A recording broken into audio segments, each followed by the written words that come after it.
There are an army of machine learning, artificial intelligence, software as a service companies just behind that hill over there. And any minute, they are going to come rushing over that hill and take this industry away from us. It started 10 years ago when we started to move electric meters off the BMS and directly connect them into the main Ethernet IP network via gateways. Why? Because we didn't do a very good job of energy management, and we opened that door to cloud-based third-party energy management systems. Then around 5 years ago, building analytics came onto the scene, and we left the door wide open for them as well. While we were all squabbling around with each other trying to get the lowest price, as we rushed down to the bottom and cut everything out of our projects, we left the door open to technology companies to sneak in and steal bits and pieces of what we do. My opinion is that the next thing we're going to lose is all of the monitoring that is not directly associated to HVAC control. So all the monitoring of our fire panel, the generators, the lighting control system, the hydraulics, and the leftover metering, water, gas, thermal, all of that stuff is going to start moving off the BMS and get directly coupled into the IP network through gateways, just like the electric meters. Why? Because these technology companies, of which there's a new one every few months, they are hungry for data, and they don't want to collect that data through the BMS. But it doesn't stop there, because the next part of this is that we already have a lot of packaged control systems. So we're having loads of fan coil units and air handling units coming to site with completely packaged, installed, tested, localized control systems.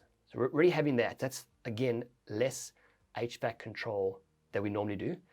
We're also getting a lot more of these VRF and VRV type air conditioning systems, so we don't have chillers and boilers sometimes. So this is already happening, but if we jump forward a few years to the next wave of technology, energy management systems and analytics, we have that now, the next wave, it's going to be all this artificial intelligence, machine learning type building modeling stuff. So there's a lot of people at the moment that are starting to develop and test and implement modeling of buildings, modeling of air conditioning zones, and modeling of control loops. They're doing that. So it's not going to be, we're not that far away from those cloud-based systems starting to take over some of the mechanical control systems. And then, like, what are we left with at that point? I feel that we are at a crossroads right now in our industry. For the past 20 years, from when I started in the 90s, BMS systems are becoming super duper complicated. You know, the inclusion of all these like 200 variable speed drives, 200, 300 electric meters, you know, integration to fire panels and hydraulic panels that now come with HLI, lighting control systems. We never had that stuff when I started. It was a lot easier. So we've been building up to this, and we're at this point right now where we are about to give it all away.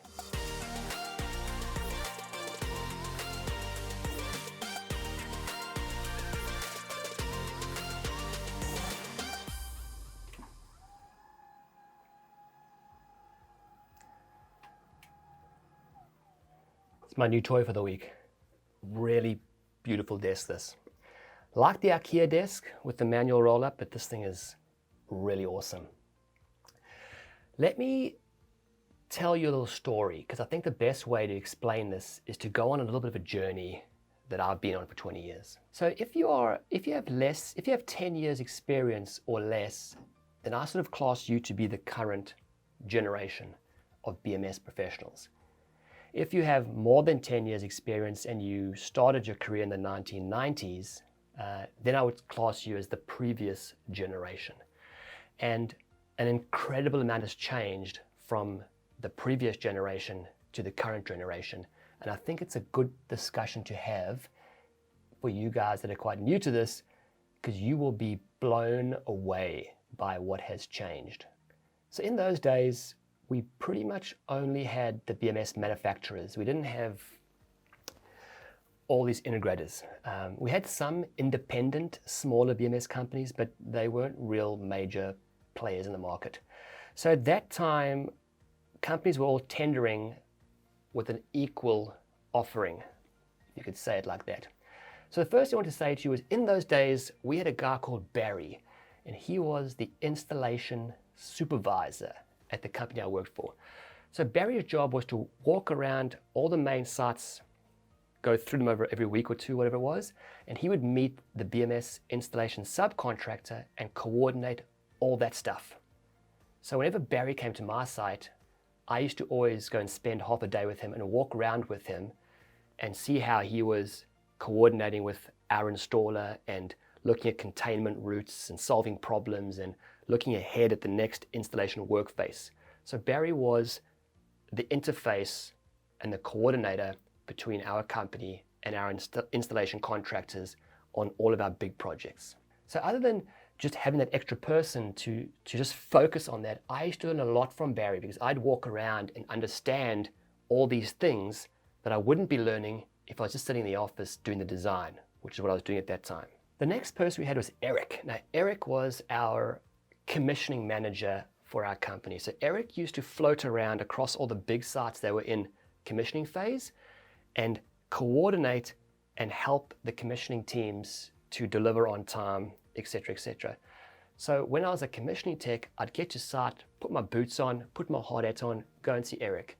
He'd say, Bryce, you're working in this plant room for this week. Here's your point-to-point commissioning sheets. Here's your BMS function description. Here's your keys. Go talk to Mangesh. He will give you a password for the login to BMS, and then off I'd go. And every day I would check in with Eric if I had any problems, and he would help me. If I didn't know how to do something, I'd say, Eric, I've got these new valve actuators. I don't know how to stroke them. He would organize something, send someone to help me. So here was a second person that had complete focus and ownership on helping with commissioning, which we've discussed many times is the phase of the project where you're most likely to lose money. Now, where I'm going with this is that when we started to have the integrators enter the market, and at that time I was living in the UK, and I think the biggest one was Trend. When I came to Australia, it's Tritium, EasyIO, Distech, those companies, Intertech. And when these small companies came into the market and they didn't have this massive global organization overhead, they were of course a lot cheaper because they weren't paying for those wages. They didn't have big human resources departments and all these things that a big company needs to have. So the very first thing that the manufacturers did is we got rid of Barry and Eric, because those were overheads to get rid of. So we lost our installation supervisors and we lost our commissioning managers. That was the first thing.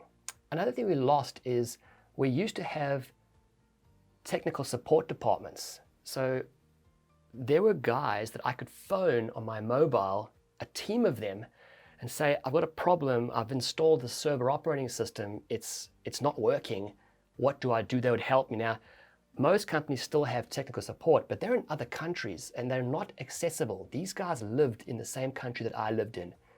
So I remember when it was that they shut down all of the technical support departments to lower their costs, and those guys who were the smartest guys on earth, they filtered into the local departments as software and hardware design engineers.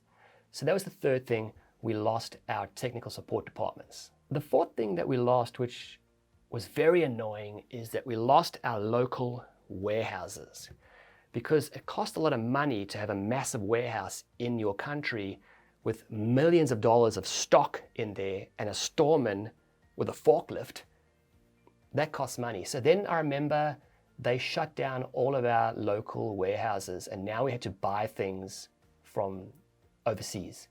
So now when you wanted a temperature sensor, you couldn't get it the next day. You had to order it from Europe or Mexico or wherever it was. So that was very annoying that we shut down all of our factories to save money, to make us more competitive with these smaller companies that are coming at the market that didn't have any of that overhead. The next one, which was huge, was, you guys are going to love this, right? I remember when I was a young engineer getting into my car and driving from London to Manchester to do training. And the company had dedicated training facilities, dedicated trainers. I drove up there. I stayed in a hotel for 5 days learning how to program one controller. 5 days of face-to-face instruction and practice to program one controller. Like, that's completely unheard of nowadays. A month later, drove back up to Manchester. I did a 5-day course on how to set up, program, and commission the network controllers. 6 months later, drove back up, 5 days in the hotel, all paid for, meals, expenses, 5 days to learn how to program the server, how to build the server, how to install all the little requirements that you need, build graphics, alarms and trends, the database. 5 days on that. And I went through 2 generations of control systems. I did that twice. I think I did either 2 full days or 3 days just on the VAV controller, just the VAV controller. So we had really large training budgets in those days. Lucky me, unlucky you. And it wasn't just that I would sit there and Peter Marshall would teach me how to program the controller and the PID loops. He had me for 5 days. So he would tell us stories of his experiences, mistakes that he made when he wrote software and he built databases. He taught us all the stuff on the outside of the actual course. So over those 20, 30 days or whatever it was of training that I had face-to-face over 5 years, I didn't just learn how to program the controller, how to build the database. I learned other things too, stuff that you can't really learn unless you learn them by trial and error. Right now, training consists of a webinar, maybe, some sort of an online thing, maybe, or learn from your friends, or read this. That's what training is nowadays. So again, the big manufacturers just cut these training budgets because we had to lower our costs to compete with a company of 10 people that didn't have any of that. The last thing that we used to have was, some companies still have this, but we had dedicated resources. So we had a dedicated project manager, a design engineer, a software programmer, and a commissioning technician. So as I moved through each one of those roles in my 20-year career, when I was a commissioning technician, or I was a programmer, or I was a design engineer for 4 years, or as a project manager, all I did was, I did the design for a hospital once, right?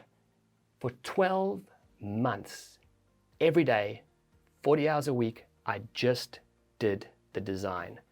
No other jobs, no other distractions. I wasn't also the project manager, wasn't also writing software for 12 months, but we built mech boards and we did much more than in Australia. But the bottom line is I had years to perfect my craft.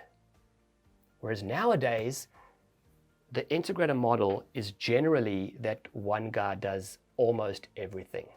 So this guy, this young, motivated, talented engineer, 5 years experience, he's the project manager, he's the design engineer, he's the software programmer, and maybe he's the commissioning technician. Now, just clear your head for a second, because that was quite a bit of stuff there, right? I'm not saying that, actually the title of this video was initially called "The System Integrators Are Destroying Our Industry." That was my first title this morning when I had too much coffee. I calmed down, changed the title. I'm not saying that the small companies have come in and disrupted the market and have stuffed the whole thing up. I'm not saying that. Like, it's good. It's good that we have these companies coming in and offering clients options, because the manufacturers on their own also are monopolizing, or they used to monopolize things. So I'm not for a second saying or criticizing the integrators or the new startups that come every year. But what I'm saying is that low price that you're putting in, it isn't a real price. To have a strong, scalable business that can grow you need more than a price for a drum of cable, a controller, and a technician with a laptop sitting on the drum of cable. You need more than that. If the smaller companies had more, let's call it responsible pricing, that they actually had money allowed for training budgets and support and a couple more, some more help on a project, and the price got a bit more realistic, you'd probably still win the job, I guess. But what's happening is we have these new startup companies come in like every year. There's 5 or 10 guys, and they're really passionate, and they're going to provide excellent value to the industry, and they do. What happens is you win all the work. It's awesome, but you grow and you grow and you grow, and what happens is that in 10 years' time, you've grown this business that you're now national, and you've got 30 or 40, 50 people, and you are now about as big as a small manufacturer. At that point, you need to start having operations managers and team leaders and business development managers and service account managers and training budgets, and you need all the support that you weren't budgeting for originally when you were disrupting the market. And now you're at a point where just we have the next new startup coming in, like you were 10 years ago, and they're not factoring all those costs, and they start winning all the work. And then you are in the exact same situation that the manufacturers are stuck in at the moment. Let's start wrapping this up. I guess in the last 20 years, our industry has been getting more and more and more and more and more complicated. However, we are trying to do much more with much less. And it is just this race to the bottom on every single project. We are all squabbling between each other, undercutting each other, removing stuff. We're at the point now where we can't remove anymore. So what we're doing now is we're installing non-compliant installations. So we're now pulling things out of the specification to try and undercut our competitor. It's a race to the bottom. We can't keep doing this. And here's the point. Here's the point that I've been trying to build to for the last 10 or 15 minutes, right? At the moment, us, the BMS companies, have stripped this thing so bare that we are no longer geared up for ingenuity. We are putting in such crap that we don't have the support and the structure in our organizations for the companies that are winning all the work. So all these other technology type industries, they are geared up for ingenuity. They are delivering what the market demands. And as the BMS companies, who really are the best placed people to deliver technology, we can't, because we've stripped down and watered down our capability to this point where we can't deal with ingenuity anymore.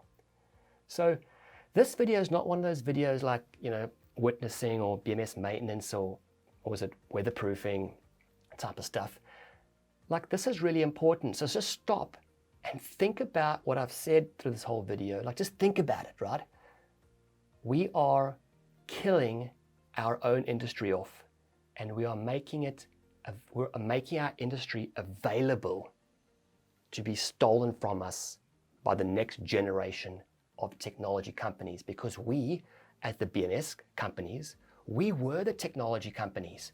Coming out of the 80s and 90s into the 2000s with integration and stuff, we were the technology provider in these buildings. But we're not anymore.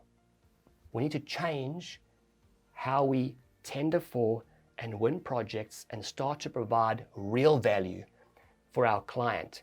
Not the client as in the mechanical contract and the builder who just want us to put the stupidest price in ever to help them win the job.